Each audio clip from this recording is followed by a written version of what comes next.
Hey everybody, this is herculespetix, founder, curator, docent, and gift shop employee of the herculespetix Academy of Comic Book Studies. Today we're going to do another Academy Roundup. This is the fourth one.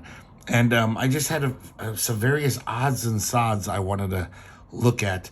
Some of them are actual comics, some of them are comics adjacent. But they're basically things that any geek or nerd might appreciate.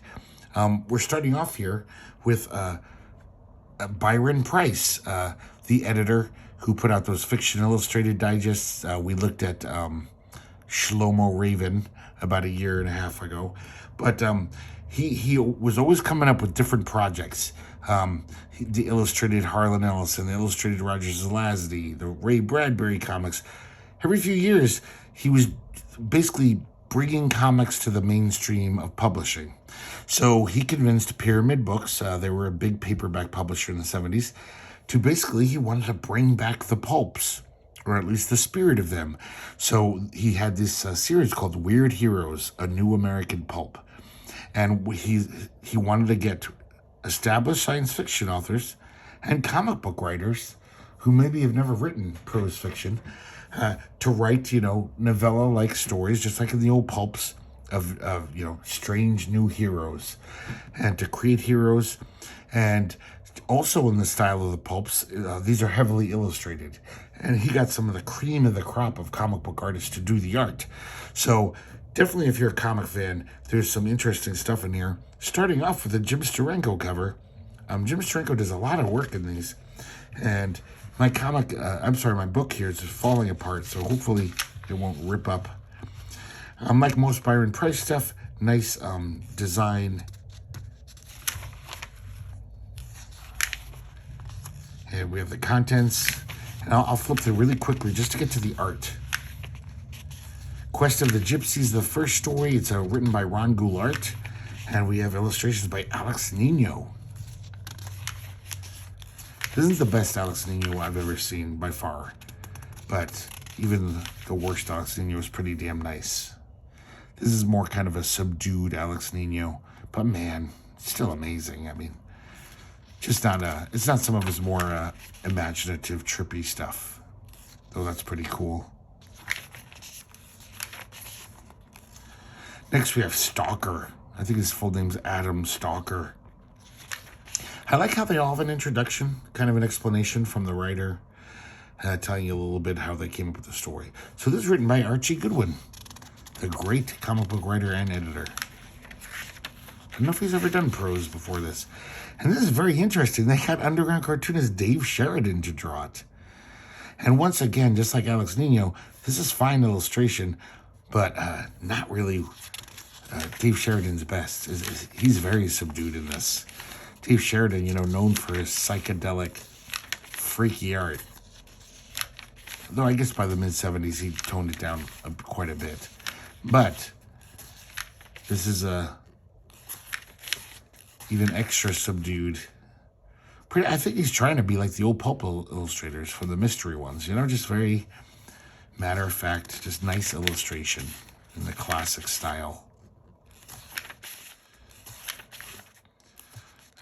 Like that. Not very interesting. Just he's illustrating the story. At the time, Sheridan was inking Fabulous Furry Freak Brothers for the most part, I think. I'm pretty sure he was done with his own cartooning, except for Dealer McDope. So this next one's called Guts. And this is written by Byron Preiss. And this is illustrated by Steranko.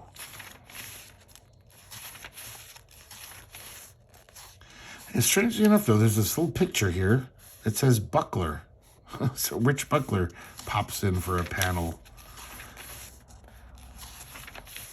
I had the Guts book when I was a kid. It was a full novel, and I bought it because it had a few illustrations from Michael Golden. Most of the illustrations were by Gray Morrow. But I collected anything with Mike Golden. And I remember that book, I kind of liked it. But I think I sold it over the years because I needed money for comics. Here's Steranko. Guts is like this guy in the future who likes rock and roll a lot, you know, the rock and roll that from our era. That's a very, like this looks like it could be in McCall's magazine or Woman's Day. For Steranko, that's very, not very dynamic. Very well drawn, though. That's kind of an interesting one. And now we have Rose. This is by a newcomer named Joanne Coben, but we get illustrations from Jeffrey Jones. Look at that hand. That is some gnarled shit. It's almost like Jack Kirby with a lot of detail, though.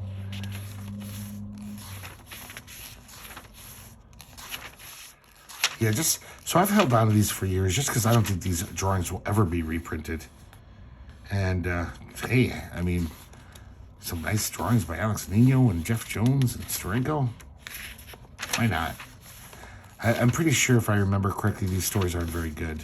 None of them seem to be that great. But I mean, I guess that's the nature of pulp. We have an interview with Fritz Lieber here. Look at that. That's a nice Alex Niño.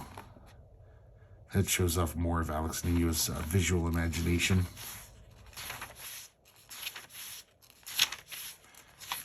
Byron Preiss had access to a lot of great artists. Next is Greatheart Silver. I think they had more than one of these stories. This is written by Philip Jose Farmer, illustrated by Tom Sutton. Tom Sutton obviously did Shlomo Raven. He's worked with Byron Preiss before. This is a kind of a joke Hubert Frank Thorne thing going on, I think. Pretty nice. This is like a very classic pulp thing about some old guy, old adventurer, getting into very classic old school pulpy situations.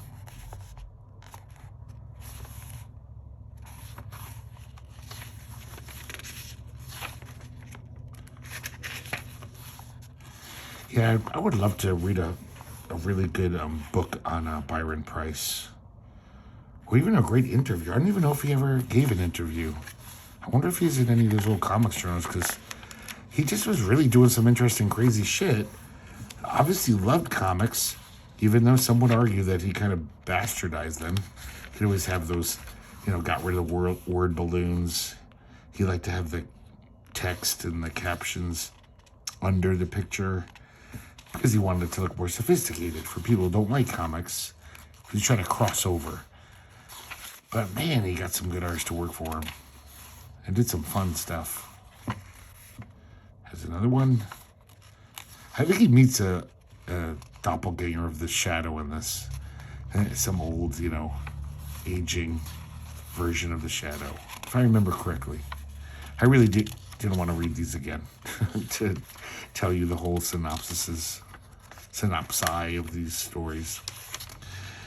And I guess this was a plan to be just one big fat book, but the publishers were like, no, let's just split it up into two.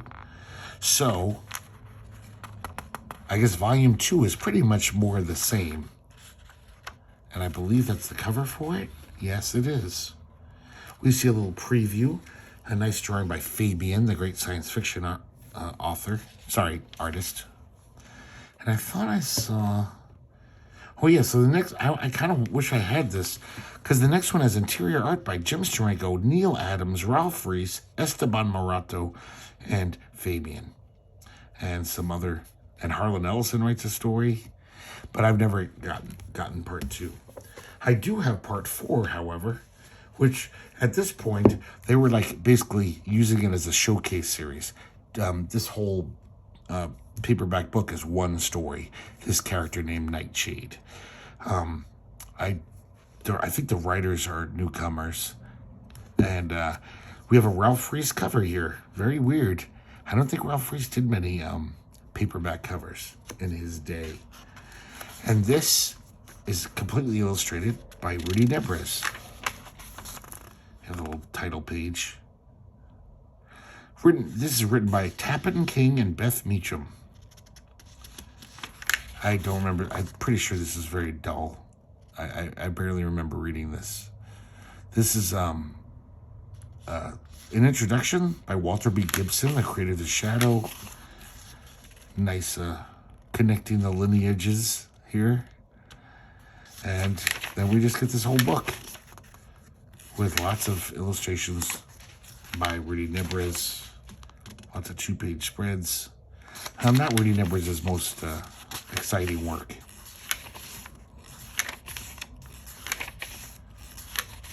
Rudy Nebres is, I think, kind of an unsung hero.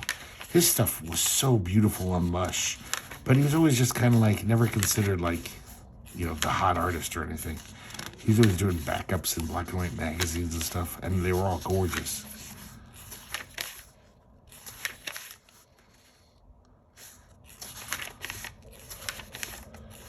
Yeah, this art's just kind of whatever. It's there. It's okay. Maybe I'll stop even showing off this art. Yeah, that's enough of that. I'm going to see here.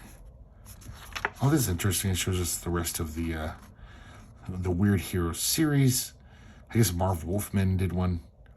And here's the Fiction Illustrateds, which I have 3 of them. And we're going to be looking at another Fiction Illustrated pretty soon, relatively soon, because we only looked at that one Shlomo Raven one. Next, if you guys saw like a month ago, maybe 3 weeks ago, we did an unboxing. It was my friend who passed away. His daughters sent me all of his old comics. And he didn't have many comics because he stopped collecting when he became an adult for the most part. But there was a lot of like stuff, the science fiction related, because he was he was into books, horror, science fiction, first editions. He was a dealer. So this was in the box. I thought this was very interesting. It was a comic, I assume, published in association with New York Con Comics. And I showed this off for a second, but I didn't read it or anything. The interesting thing about this is it's written and drawn by Jack Gaughan, who's a very celebrated science fiction artist. I think he won a bunch of Hugos and Nebulas for his art. This is this New York Con Comics number 5. Maybe this was distributed at the con. I don't know. Unfortunately, it's not very good. It turns out this is from the 1967 New York Con. This was written and drawn in 1960, though. I didn't know who he wrote and drew it for. But this is kind of a parody of Sherlock Holmes. I'm sorry, not Sherlock Holmes, of the Fu Manchu novels. We see, what's his face? The guy who always fights Fu Manchu, Nayland Smith or something like that. He's hanging out with Petrie, his assistant. And I gotta say, though, this is kind of a funny strip where there's this Fu Manchu character who's Fu Chin Chow. And there is a lot of slapstick humor where he constantly keeps having these pitfalls for the 2 intrepid heroes here. Everywhere they go, they keep falling into these trapdoors into, I guess, the sewer or something. Almost every page.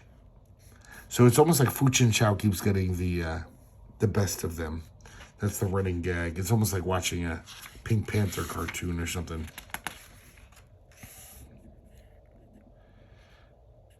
But this art is kind of cursory. Jack Gaughan drew a lot better than this in his science fiction work. I've seen a few of his, single-page illustrations. So I guess there's Fu Chin Chow.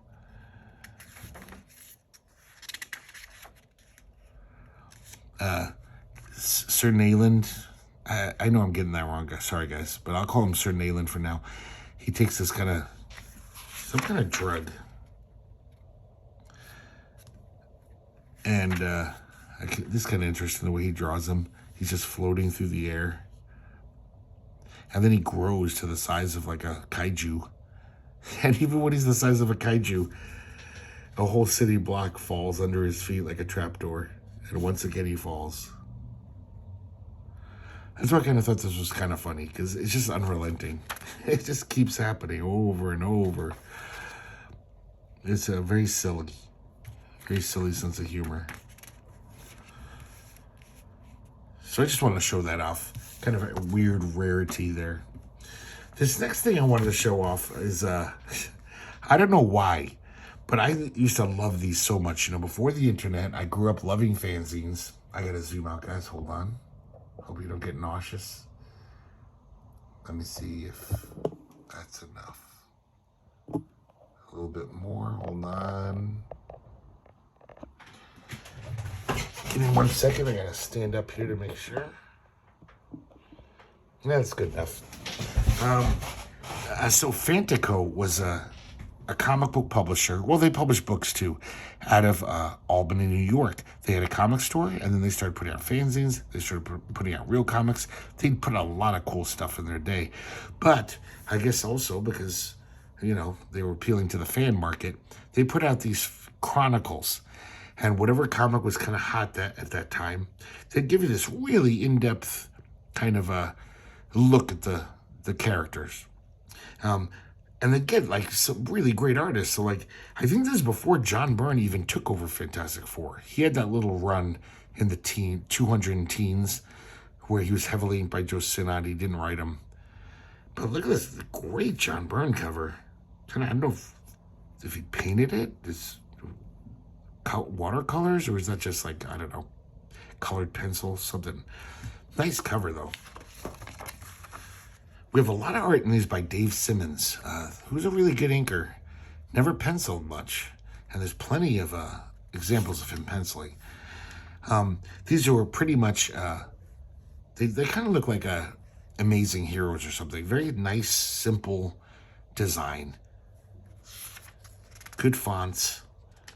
Very clear, very easy. So we just have articles like, okay, here's an overview of the Fantastic Four. Everyone they met. We got a nice George Perez pinup. Oh, not that nice. It's okay. And then we have lots of fan artists in these. These are the guys who you'd see pop up in fanzines. So they just this really extensive article, which is the kind of stuff Amazing Heroes would do a few years later.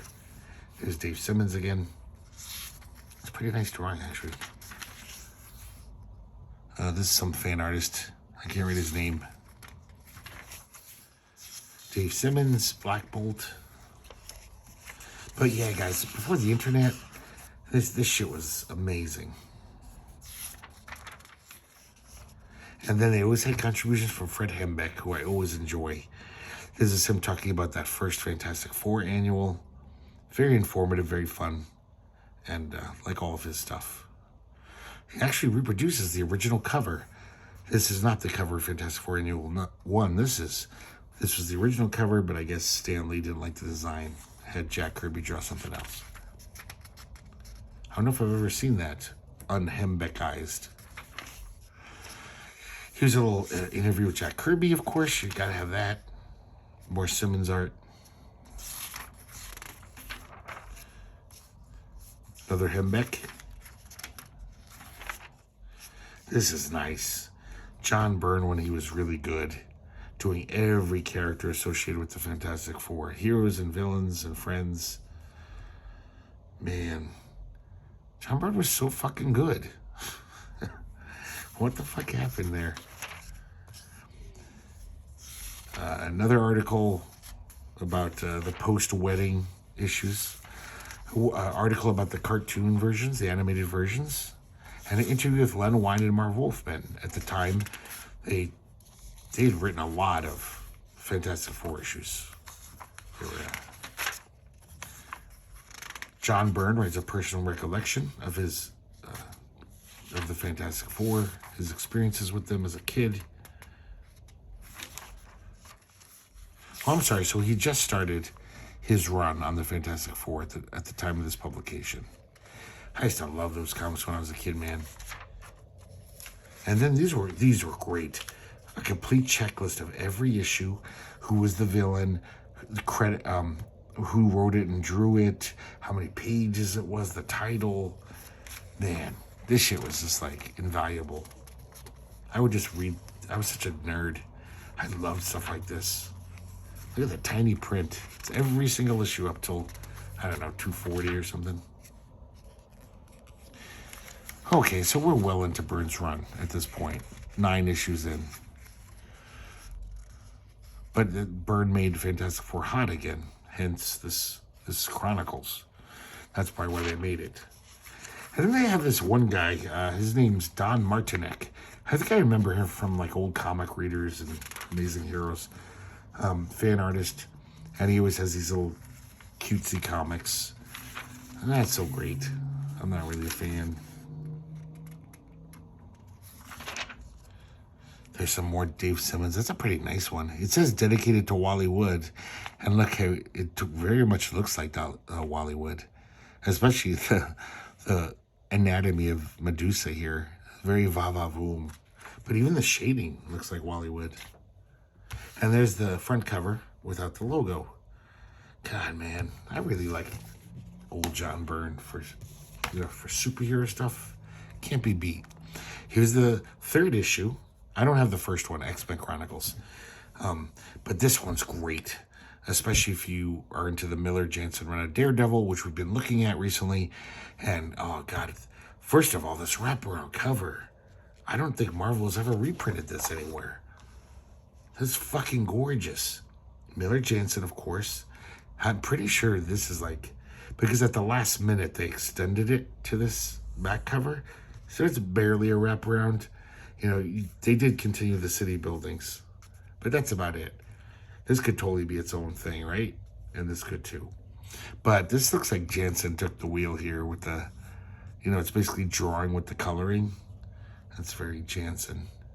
But God, it's really beautiful stuff. The colors on this, I'm pretty sure Jansen colored it as well. This is interesting. We have a pinup by Trina, inked by her partner, Steve Leialoha. And I guess it's all the women in Matt's life. I really like this. This looks great. I hate to say it's probably because of Leialoha. Contest page. We got another Hembeck. Funny thing.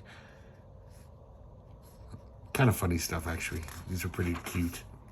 We have an article about the Devil and Wally Wood. Daredevil and Wally Wood. His run on it. And this is a really good interview. The Frank Miller, Klaus Janson interview. Interviewed at the same time. There's Hembeck, obviously. And this is a really good interview. Like the guy, Peter Sanderson, who I think used to work for Comics Journal. And then went on to work for like the Marvel Universe handbooks. The official handbook of the Marvel Universe. He asked some pointed questions. It's really interesting. And Frank Miller has a lot of interesting stuff to say. Look at this great George Perez drawing of Daredevil here. I love that. Great John Byrne Elektra. Some of this art, I don't know if it's ever been reprinted. Lots of art from the issues we just looked at in the past couple weeks. Classic issues. Look at this, guys. Spain Rodriguez drawing Daredevil. When the fuck would you ever see this anywhere? I'm pretty sure this has never been reprinted either. There's an interesting thing in here. I didn't realize before Frank Miller took over the whole scripting in Daredevil 168. There was like 10 issues he was just drawing. Apparently he was doing a lot of the plotting. And also the editor was. He said that Jim Shooter was kind of more responsible for some of the plots than either he or Roger McKenzie were. But I guess that's just the way it was. Another gorgeous Frank Miller and Janson collaboration here. Never understood why Black Panther's in this picture. It always baffled me as a little kid. Like, what does he have to do with Daredevil and his main squeezes over the years? Or 2 of them, at least. That's some really nice stuff. Yeah, this interview is terrific. Oh, look at this great one. It's Michael T. Gilbert of Mr. Monster fame, A Matter of Justice. And Daredevil's restraining Batman from beating the shit out of this guy. Because Batman's kind of a sociopath or a psychopath. This is about Daredevil's early goofy villains. And there's I think Frogman was his name. Nice Dave Simmons. Kind of almost painterly black and white. This looks like something that would be in a Marvel black and white magazine. Dave Simmons was a pretty slick motherfucker. I'm surprised that he didn't get more acclaim. Joe Staton doing a pinup. And here's the Denny O'Neil interview, who was editing Daredevil for most of that time, the Miller years and after the Miller years. He actually, once Miller left, he started writing Daredevil. We'll be looking at those very soon. Another Hembeck page. And here's the Daredevil checklist once again. Very informative if you're a big dork. And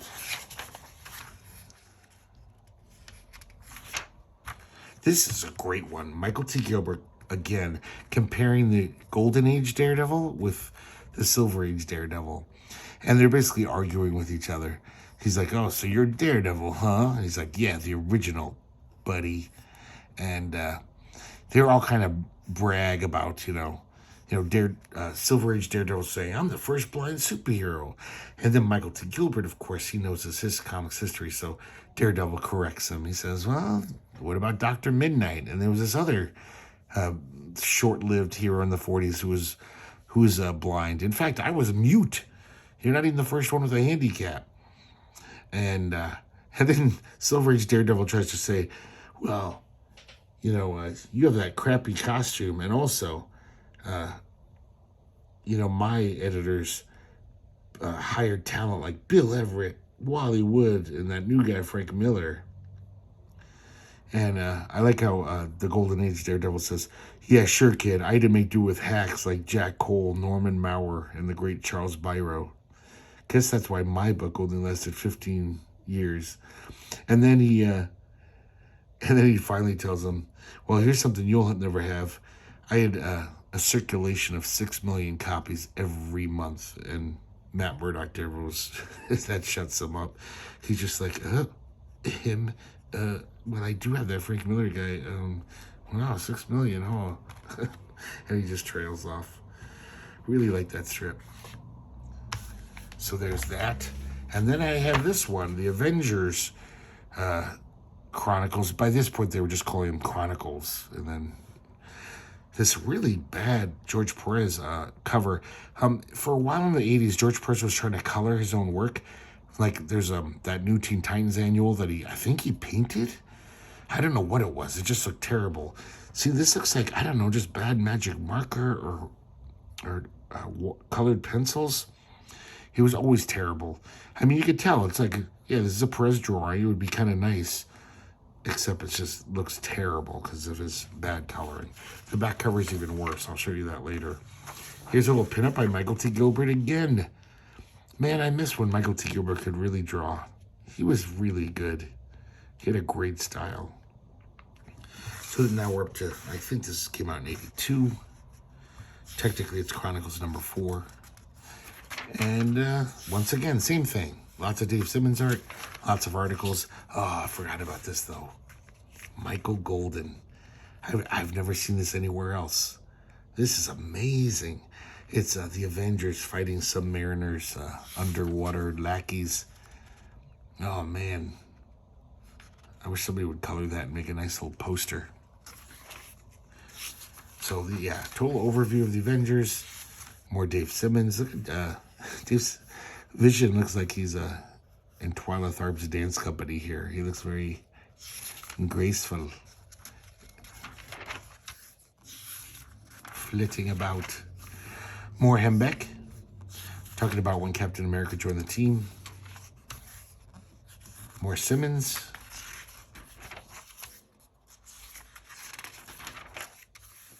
This one's pretty dumb. It's Joey Cavalieri, who went on to work for DC. He does the artwork. And it says jocularity, so I think he wrote this. Rocco Negro statistics, because they have some statistics here. So this is a parody of The Great White North, which was popular at the time. Bob and Doug McKenzie, but it's Thor and Loki. It's very dumb. Instead of Molson, they're drinking Majolner, and they're all saying Hosehead and Beauty, eh? And then we kind of go through all the members of the Avengers and tell us when they appeared, what issues. All kind of weirdly drawn. I think he's trying to do Mort Drucker. I think he was like trying to copy that style. I don't think he succeeded, though. It doesn't look very appealing. Article about the paperback prose versions of the Avengers. Conversation with Steve Englehart. This is a good interview, too. It's really... Look how tiny the script is, the font is. And this is conducted by Diana Schutz when she was just a little employee of a comic book store. John Byrne, nice little drawing there, which I think he did just for this. More Dave Simmons. There's Rick Jones. More Hembeck. More articles. Kree Skrull War. And then here's we get that Don Martinek again. Never Walk Barefoot on the Pavement is the name of the story. And once again, not very good.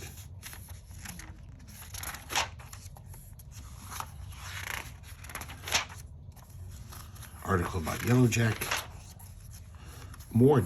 Oh, this isn't Dave Simmons. This is a guy named Fuller.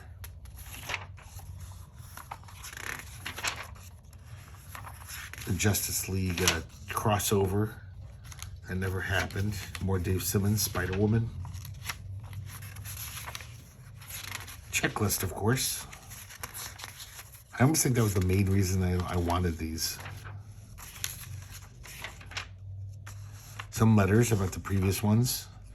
I think that's young Jack Kirby. Looking like a James Bond type. And yeah, this is what I was talking about, guys. Look how horrible this coloring is. This is terrible. I think it is colored pencils. Oh, shoddy as hell. Okay, we got that done.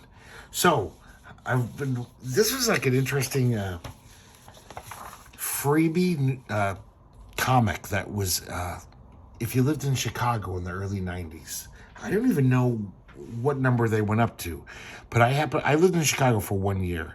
I happened to be there when the first issue came out, and then I got the second issue, and then I moved away. This was just a free thing that would be like if you were in a cafe, it would just be sitting there in a rack or in a little box. It was, but it has amazing stuff in it. It's called Bonus. And I think the main editor is Carol Sobocinski, who did many things in editorial capacities in comics. We have an Art Crumb cover to start off, and Art Crumb wasn't doing much stuff, here in, not like he used to, just doling out art to anyone who asked. This is like 92, but I'm pretty sure this is just a sketch from his sketchbook, and he just said, "Hey, you can print that, guys." But I just love it. This was just free. Mainly it's, here's Carol Sobis. I think this is Carol Sobocinski's comic work. But in the credits, we have like Jay Lynch as a technical consultant. Norm Dwyer, associate art director. That guy used to do lots of mini comics. And so a lot of this is basically humor articles. That was the main meat of the magazine. This woman, Sung Mo Koo, was the assistant publisher. She seemed to write a lot of them. These illustrations are by a guy named John Kurtz, I believe that says. Let me stick my head down there. I think it says John Kurtz. Oh, duh, right there, J.A. Kurtz. I didn't really want to reread all these guys, to be honest. Here's an illustration by Rick Therio, but I remember them being kind of funny. But I don't know. There's George Hansen. How Chicago Became the Windy City. So we have all these kind of articles. We even have Paul Krasner writing a little, one of his typical type pieces. All about Nixon. There's Jim Ciergi from Cultural Jet Lag. Here's a little illustration from Gary Lieb. And remember, this is 92, so a lot of these artists really hadn't done much at this point. This one I couldn't find a credit for. I'm sorry, it's Jim Ciergi. It's right there. Little tiny letters. They have an Art Crumb interview. Really nice art in this. I can't remember the name, guys. When you just use the color. Screw me. It's just art they reprinted from other sources. It's a very short interview because I think they wanted to split it up to get more bang for their buck. So it's like next month, Crumb continues to talk. But just look at this, how little this is. This is like 5 minutes of the conversation. A young Dan Clowes. Well, he's not that young. He probably has already started 8-ball, but he wasn't the superstar artist at this point. Lennon Delsall drew this. He used to be part of First Comics. So, but as you could tell, this is very Chicago-centric. All these artists were kind of fixtures in the Chicago scene. More Jim CRG. Diane Newman, we get a D.D. Glitz page. Oh, this is actually a reprint. It's kind of like an ad. You're just reprinting it and saying, hey, buy the book Twisted Sisters. But you get a free comic, so who cares? Jim CRG. I think this is Carol Sobosinski again. And guys, look at this. Chris Ware. The weird thing is, at this time, Chris Ware was already doing amazing full-color strips in the Chicago free paper New City. I've got a bunch of them. One day I'll show them to you. I clipped them out. But I don't know. This one's really just weird and odd. And to be honest, not that good for Chris Ware. I mean, it has all the elements. Like all this, the logo flips around. It's called Acme Clip and Carry Pocket Pals. So I guess you were supposed to fold this up and it would be a little comic. But this crazy Nancy and Sluggo. Come on, Big Daddy, stick it in. I can't. And then this, for Chris Ware, look at this incredibly crude looking drawing style here. We do get a little Squeak the Mouse here. And then this little tiny Squeak strip. But none of these are that great. It's because at that time he was hitting on all cylinders. Every week, his strip in the New City was just blowing me away. But look at that, he's already just a great artist all around, We have a nice little Skip Williamson panel here. That's some crazy art. Very stylized. We have Rick Ferrio here. Here's Mark Ricketts. He did a comic for Caliber called Warp Walking. I used to collect it. Pretty good artist. Pretty interesting style. So here's a little panel from him. Here, I don't know who this is, sorry. Oh, it's right there. S.A. King. We have Terry Laban.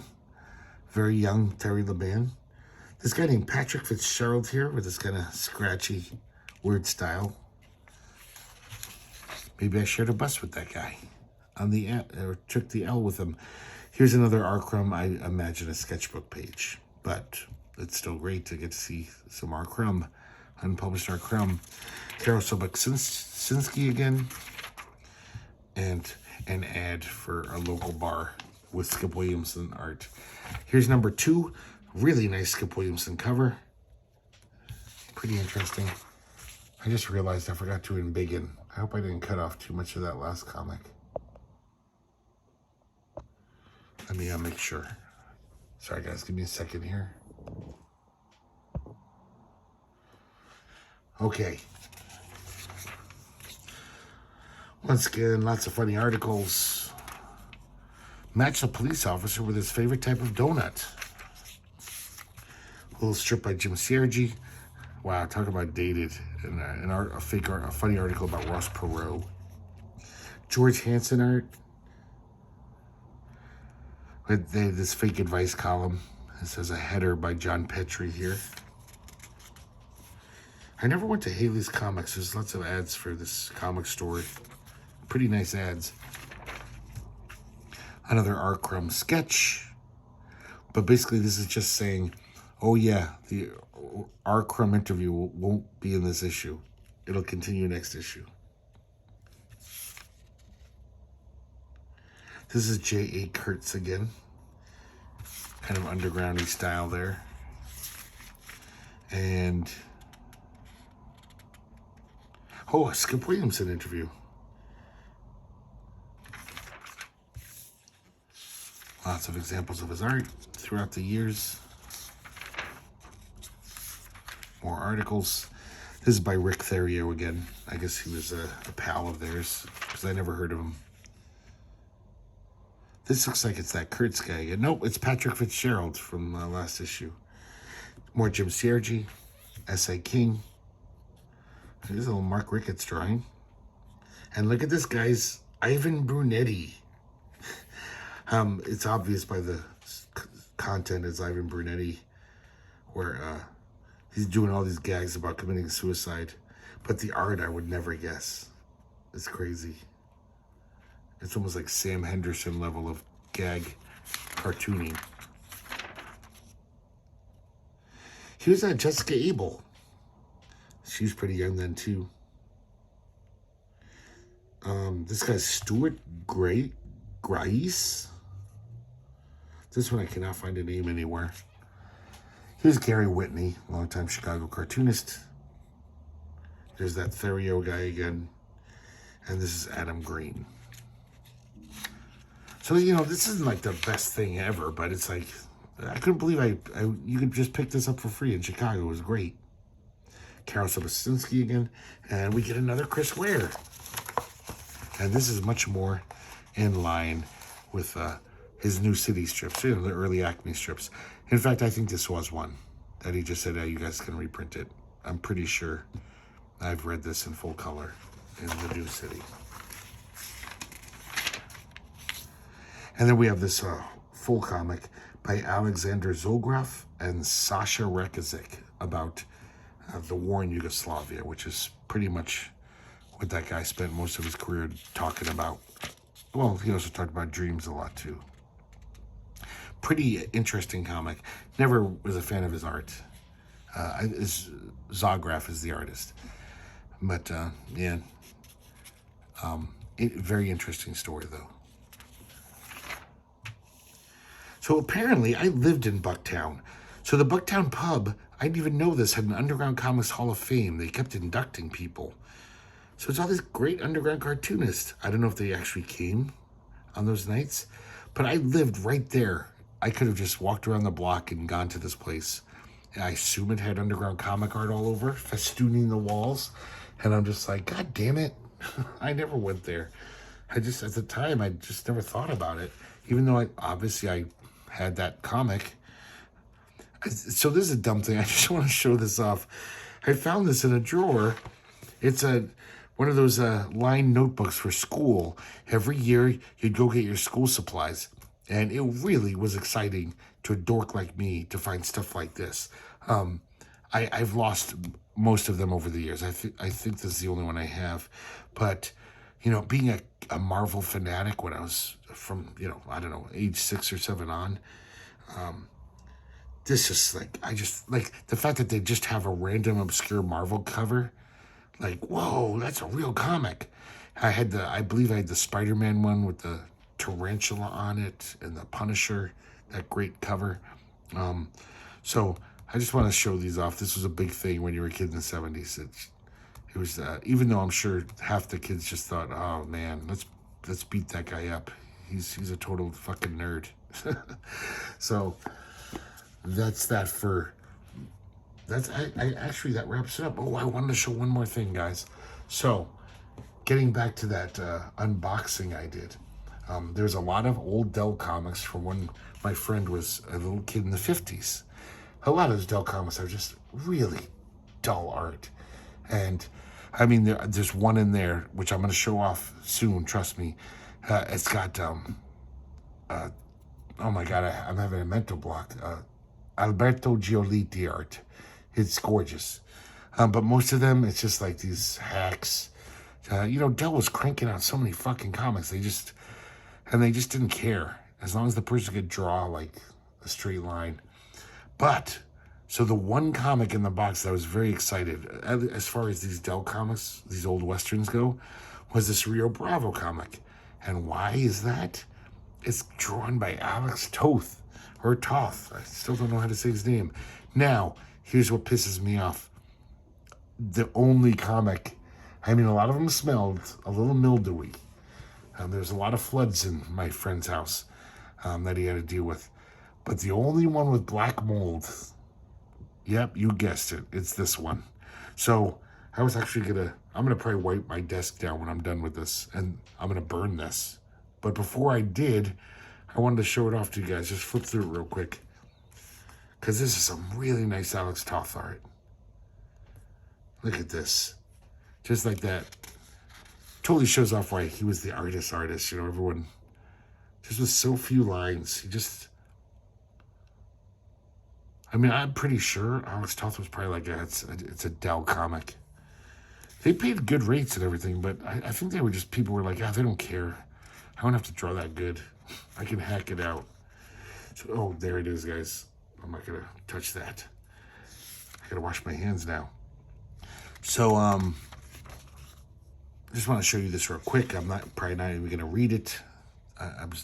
Shouldn't even be touching it like this now, putting it on my desk, because black mold up here in the Pacific Northwest is the silent killer of comic books and nerdy collectibles. Just so many great panels in this.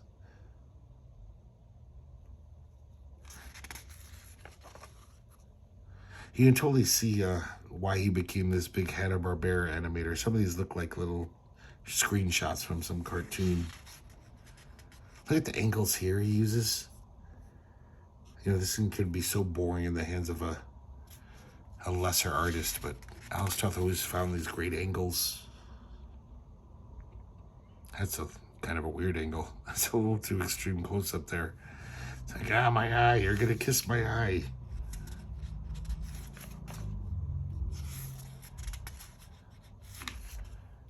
Yeah, I was so annoyed the fact that this was the only one that was like, I gotta get rid of. It's probably the best one in the box.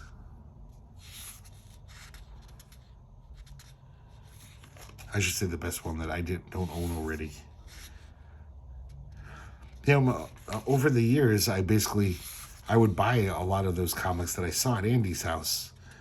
Like, he had those Fritz Lieber Sword and Sorcery, so over the years, I slowly, whenever I found them on the cheap, I'd pick them up, just because it was like, I used to love looking at those. The Colluda Shadows, same thing. I'd always read his, but then I've got my own set now, after years. So there, I'm gonna throw this right in the floor. There we go. That's it, guys, for the Academy Roundup for this, the number 4. And I don't know, I just wanted to show you some goofy shit. And hope you enjoyed looking at it. And I think that's all I wanted to show. Yes, it is. So thanks, guys, for indulging me. Hope it wasn't too boring. And I hope to see you next time here at the herculespetix Academy of Comic Book Studies. Studies.